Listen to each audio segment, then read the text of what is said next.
नमस्कार, मी अंकिता जाधव. आपण पाहताय जय महाराष्ट्र बातमीपत्रात तुम्हा सगळ्यांचं स्वागत.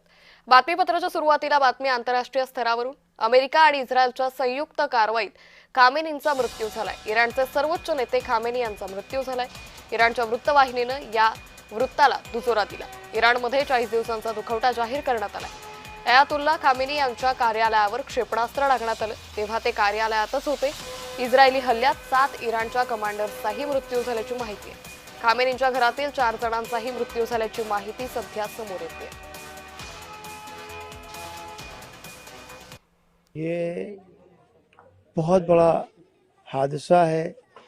ये हमारे और आपके जहन में चल रहा है कि ये लड़ रहे हैं मुसलमानों के लिए, शियत के लिए। नहीं, ये पूरी इंसानियत के लिए लड़ रहे थे।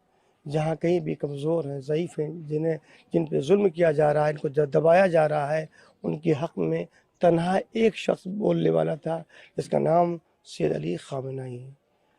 और इनकी देरीना ख्वाहिश तमन्ना थी, जिस रास्ते पे हमारे आबा अजदाद गए हैं, शहीद हुए हैं, हमें भी वही तमन्ना है, हक़ के राह पे हम शहीद हो जाएं।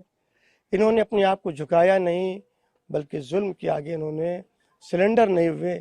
जुल्म इंशाअल्लाह एक दिन थक जाएगा और ये इंसानियत का परचम बुलंद होकर रहेगा। इराणनं अधिकृतरित्या जरी पुष्टी केलेली नसली तरी डोनाल्ड ट्रम्प यांनी ट्रूथ सोशल प्लॅटफॉर्मवर घोषणा केलेली आहे, अली खामेनी इज डेड.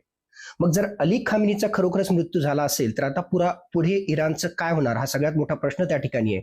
पुन्हा एकदा धर्माधिष्ठित राजसत्तेच्या अनुसार अली खामेनी यांनी त्यांचा जो सक्सेशन प्लॅन म्हणजे त्यांचे वारसदार कोण असणार आहे याविषयीचा जो बंदोबस्त करून ठेवलेला आहे तो अंमलात येणार का? दुसऱ्या बाजूला खऱ्या अर्थानं आता अली खामेनी मृत्यू पावल्यानंतर तिथे डेमोक्रेटिकली इलेक्टेड म्हणजे लोकांनी निवडून दिलेलं सरकार येणार किंवा राजेशाही पुन्हा प्रस्थापित होणार, हे वेगवेगळ्या प्रकारचे प्रश्न इराणच्या जनतेसमोर आहेत.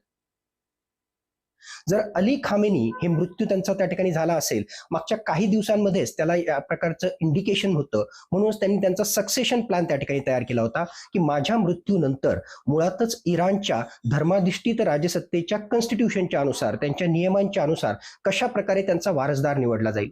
कौन्सिल ऑफ एक्सपर्ट्स म्हणजेच मौलवींची सभा, ही मौलवींची सभा आणि हे एक्सपर्ट त्यांचा वारसदार त्या ठिकाणी निवडण्यासाठी मदत करणार आहेत. दरम्यान खामेनी नेमके कोण आहेत पाहूयात.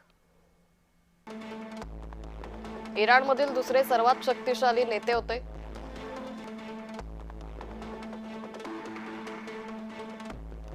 एकोणीसशे 81 मध्ये इराणचे राष्ट्राध्यक्ष म्हणून निवड झाली.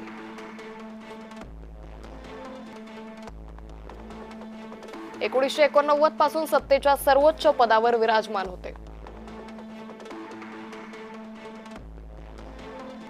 शाह राजवटी विरुद्ध प्रदीर्घ काळ संघर्ष केला.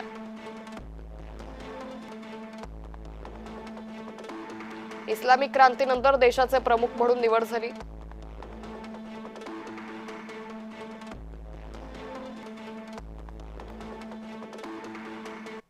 दरम्यान खामेनींचा मृत्यू नेमका कसा झाला यावरही एक नजर टाकूयात.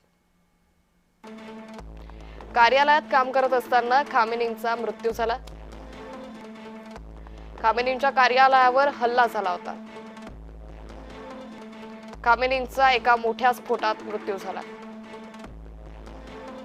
अमेरिकेच्या हल्ल्याच्या वेळी खामेनी कार्यालयात होते.